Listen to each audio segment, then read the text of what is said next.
রাধে কৃষ্ণ বন্ধুরা, কেমন আছেন আপনারা? আশা করি সবাই ভালো আছেন।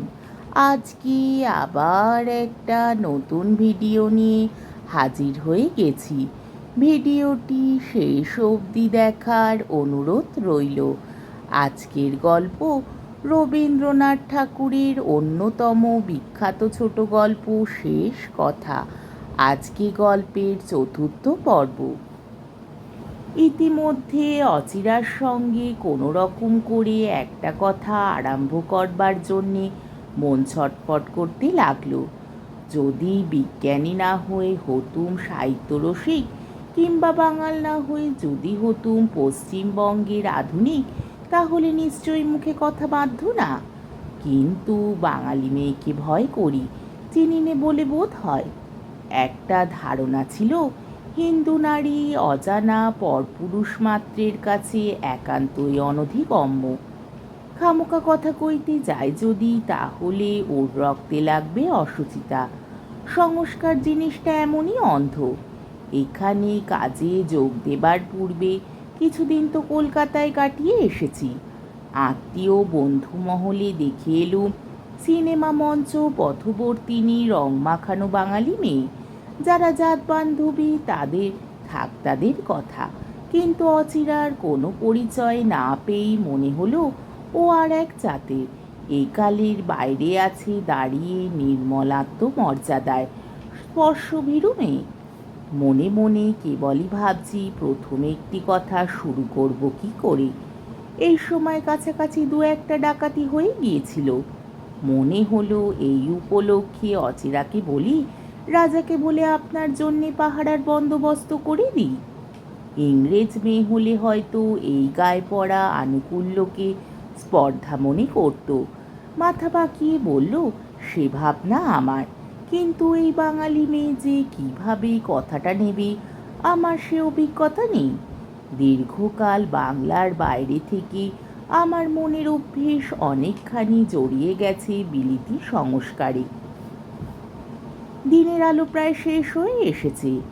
এইবার অচিরার ঘরে ফেরবার সময়, কিংবা ওর দাদামশাই এসে ওকে বেড়াতে নিয়ে যাবেন।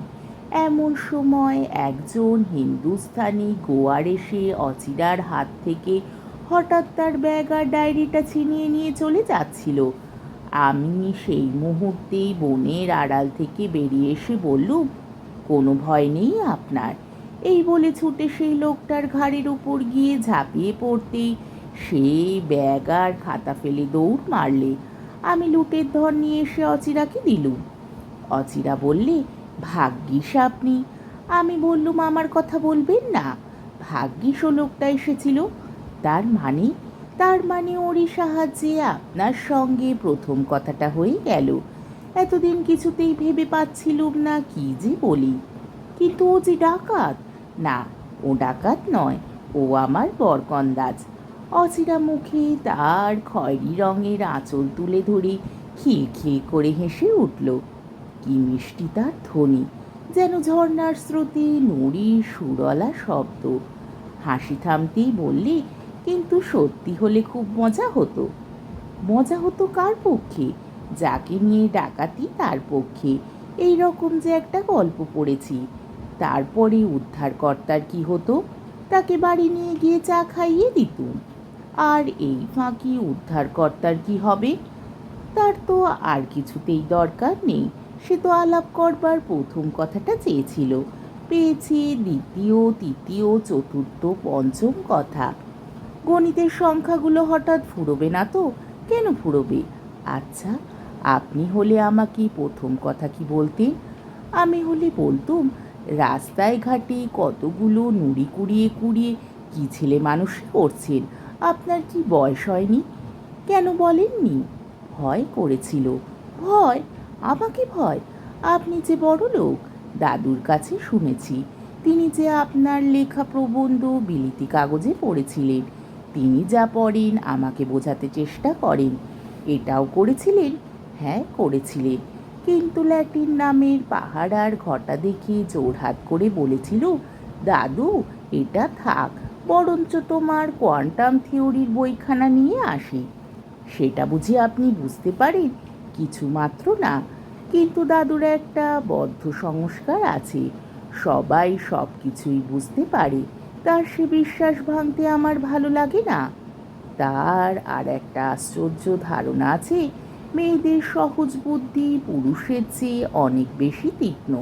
তাই ভয় ভয় আছি, এইবার নিশ্চয়ই টাইমস প্রেসে জোর মেলানো সম্বন্ধের ব্যাখ্যা আমাকে শুনতে হবে। আসল কথা, মেয়েদের উপর তার করুণার অন্ত নেই। দিদিমা যখন বেঁচে ছিলেন, বড় বড় কথা পারলেই তিনি মুখ বন্ধ করে দিতেন। তাই মেয়েদের তীক্ষ্ণ বুদ্ধি যে কতদূর যেতে পারে তার প্রত্যক্ষ প্রমাণ দিদিমার কাছ থেকে পাননি। আমি ওকে হতাশ করতে পারবো না।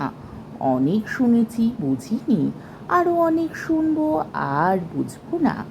অচিরার দুই চোখ কৌতুকে স্নেহে জল জল ছলছল করে উঠল। ইচ্ছে করছিল স্নিগ্ধ কণ্ঠের এই আলাপ শীঘ্র যেন শেষ হয়ে না যায়। দিনের আলো ম্লান হয়ে এলো। সন্ধ্যার প্রথম তারা জ্বলে উঠেছে শালবনের মাথার উপরে। সাঁওতাল মেয়েরা জ্বালানি কাঠ সংগ্রহ করে নিয়ে যাচ্ছে ঘরে। দূর থেকে শোনা যাচ্ছে তাদের গান।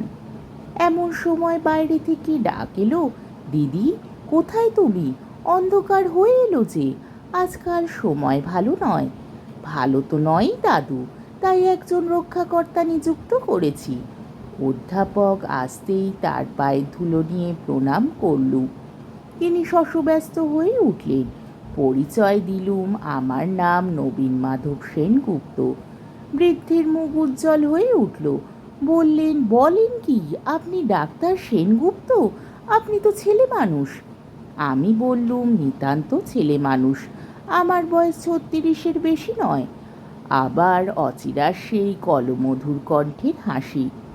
আমার মনে যেন দুনো লয়ে ঝংকারে সেতার বাজিয়ে দিলে।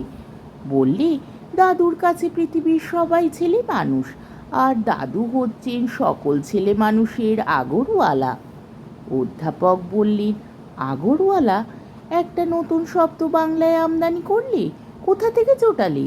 সেই যে তোমার ভালোবাসার মারওয়াড়ি ছাত্র কুন্দনলাল আগরওয়ালা আমাকে এনে দিত বোতলে করে আমের আচার।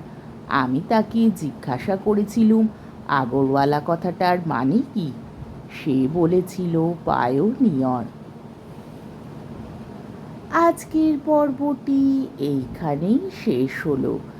আমার ভিডিওটি যদি আপনাদের ভালো লেগে থাকে তাহলে আমাকে কমেন্টের মাধ্যমে আপনাদের মূল্যবান মতামত অবশ্যই জানাবেন এবং আমার ভিডিওটিকে লাইক ও শেয়ার করার ও আমার চ্যানেলটিকে সাবস্ক্রাইব করারও অনুরোধ রইল।